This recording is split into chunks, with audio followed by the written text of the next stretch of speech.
betsaka tsy hitako zay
anay vonona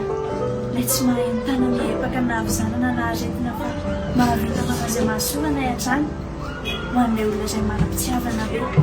ilay olona tsy mba nanarina na tsy manana ny ampy azy dia ilay teo foana nampitraka raha sendra mitany otrikiny ilay manarina raha sendra lavo ilay nisoratra no anayna tamin'angetina taminany dia andro natokana manokana manao ty andro anty indrindra nampirofona ny fitiavana ianao satria dia teo foana ianao teo akaikinay lavitra izay adiakona mandrakizay dia misaotra neny misaotra misy misaotra amin'ny zavatra rehetra misaotra fa mamoatra fisina mofitainanay dia entiko izay mbola vonona ity ianao foana ary finda koa anampy anao amin'ny zavatra rehetrarehetra dia mba zay sy fanomezana kety fanatokana eo anao andro any dia mifany dia mitsika fanatokana manaty androandro anty dia mizary soanao milavandro enana natao fahasalamana nanandava ahitany retarana mandro retanenare izy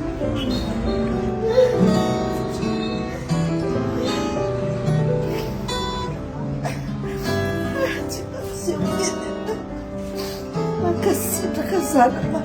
makasitraka nanany misaotra betsaka tsy hitako zay miteny le taratry ny tsikinao le manome fanantenana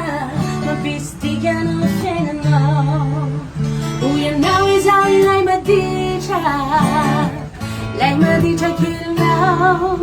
na mankara isa minitra zaho be mbola no tiavinao gano izany ianao ilay tsy foyo lay mitia hatrizay naname tsy fohifohy faname fitsy madio ay ka misaotra makadiro ny fitiavanao ka misaotra dia fitiavana loatranao misaotra betsaka naretely mianaka fanaty any an-tany lavitra any alinaneo dia tsy manadino any kirenina mety makasitraka indrindra fena ary dia engany eka mba hifankahita tavandray tsika hiaraka iriry ety amin'ity zao tontolo zao ty dia makasitraka indrindra naretely mianaka misaotra indrindra dia misaotra nareo koa